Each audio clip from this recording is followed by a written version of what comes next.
আচ্ছা, এবার আসি নিউট্রিশন। শুরুতেই আমরা নিউট্রিশন নিয়ে একটু পড়াশোনা করব। নিউট্রিশন বলতে আমরা অ্যাকচুয়ালি কি বুঝি? যে হচ্ছে আমাদের খাওয়া-দাওয়া, আমরা হচ্ছে ব্যালেন্স ডায়েট নিচ্ছি কিনা, ঠিকঠাকভাবে খাবার খাচ্ছি কিনা। সো খাবার রিলেটেড যে বিষয়গুলা fruits, vegetables, rice, carbohydrate, protein, fat এই সব কিছুই হচ্ছে নিউট্রিশনের অন্তর্ভুক্ত। হ্যাঁ? গতদিন আমরা হচ্ছে এটা জেনেছি।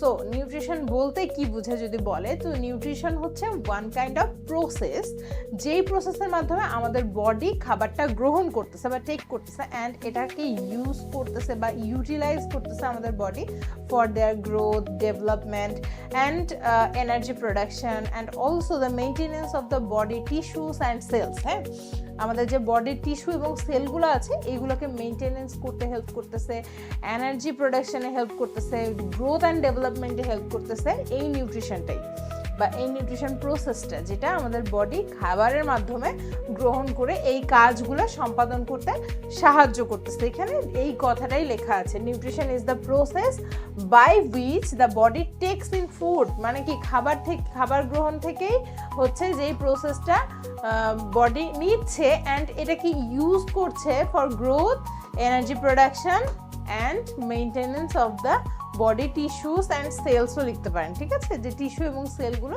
রক্ষণাবেক্ষণের জন্য সাহায্য করতেছে। সো ডিউরিং প্রেগনেন্সি, যখন আমরা যেহেতু মিডওয়াইফারি পড়ছি, সো প্রেগনেন্সির টাইমের কথা বলছে যে nutrition becomes very important because it supports both কি both maternal health as well as fetal growth and development. Okay, fetal growth and ডেভেলপমেন্টটাও দেখে এবং ম্যাটার্নাল হেলথটাও হচ্ছে এনশিওর করে। ঠিক আছে, এই দুইটা জিনিসকে মনিটরিং করে। ওকে, সো পুয়ার নিউট্রিশন যদি হয়, মানে নিউট্রিশনটা যদি আমি ঠিকঠাকভাবে না নিতে পারি, সেটা হয়ে যাবে পুয়ার নিউট্রিশন। হ্যাঁ, সো তখন কি কি প্রবলেম হইতে পারে বা কি হইতে পারে বা এটার কারণে কি হইতে পারে, সেগুলো হচ্ছে লো বার্থ ওয়েট, মানে কি বাচ্চা জন্মের সময় কম ওজন নিয়ে জন্মগ্রহণ করতে পারে, প্রিম্যাচিউর বার্থ হইতে পারে, মানে যখন জন্ম হওয়ার সময় ধরেন হচ্ছে 38 উইকস থেকে 38 উইকস থেকে 42 উইকসের মধ্যে হবে। সো কি হয়ে যাচ্ছে, এখানে 35 উইকসে গিয়ে ডেলিভারি হয়ে যাচ্ছে। সো এটা হচ্ছে প্রিম্যাচিউর বার্থ। হ্যাঁ, যে সময়ের আগেই হচ্ছে বেবি ডেলিভারি হয়ে যাচ্ছে।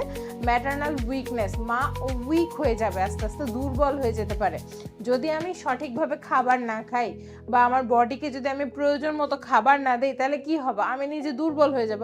সো একজন প্রেগনেন্ট উইমেন তো আরও দ্রুত দুর্বল হবে, কারণ তার মধ্যে একটা লাইফ বা হচ্ছে একটা ফিটাস গ্রো আপ করছে। সো সেও উইক ফিল করবে। ঠিক আছে, ম্যাটার্নাল উইকনেস হবে।